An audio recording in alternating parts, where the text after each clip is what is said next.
Both campaigns made their pitches to the private sector today. Republican vice presidential nominee Senator J.D. Vance and his Democratic counterpart, Governor Tim Walz, separately addressed the Business Roundtable here in Washington. The group includes CEOs from some of the largest companies. We know GM's Mary Barra and Home Depot's Ted Decker were slated to be there today. The group heard from former President Trump earlier this year when he floated cutting the corporate tax rate.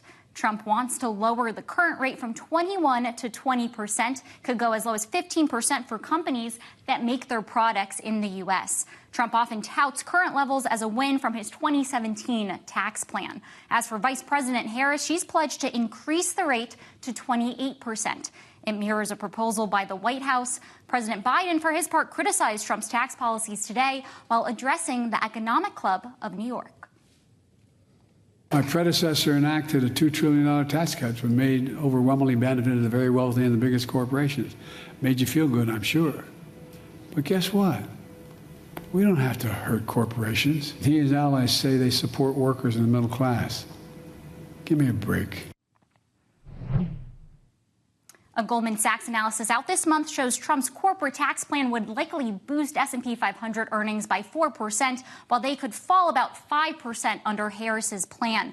Trump's 2017 tax overhaul boosted S&P 500 earnings by 12% the following year, resulting in about 10% rally for the index. Steve Eisman of Neuberger Berman told Bloomberg Television today the markets won't like it if Democrats sweep the White House and both chambers of Congress. If Trump wins and it's divided government, the market goes up. If Trump wins and it's a sweep, the market goes up. So the only circumstances, I think, under which the market has trouble is a Democratic sweep. And that's because, you know, the Democrats are talking about raising taxes, and markets don't like that. He went on to say if Harris wins but Republicans hold on to Congress, the markets will be, quote, fine. Congress will be critical to passing the next tax code slated for 2025.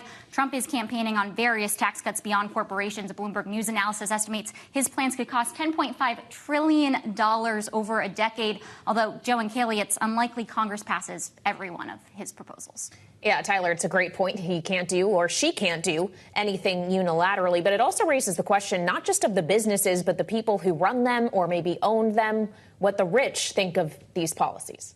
Right. Well, a recent Bloomberg News analysis looked at some of these bigger donors and how they're contributing to each of these campaigns. And it found that so far, former President Donald Trump is beating Vice President Kamala Harris when it comes to the actual tangible money coming in from big donors. He's raked in about $24.4 million from 13 people on the Bloomberg Billionaires Index. That's about double the rate that Kamala Harris has brought in. But she's actually brought in from more individuals. 20 people on the list have given to her campaign so far. So it's clear that they are courting both corporations, but also some of these individual donors, and how that outreach is going as Trump keeps pulling from maybe perhaps some of the same individuals while Kamala Harris is trying to broaden that base.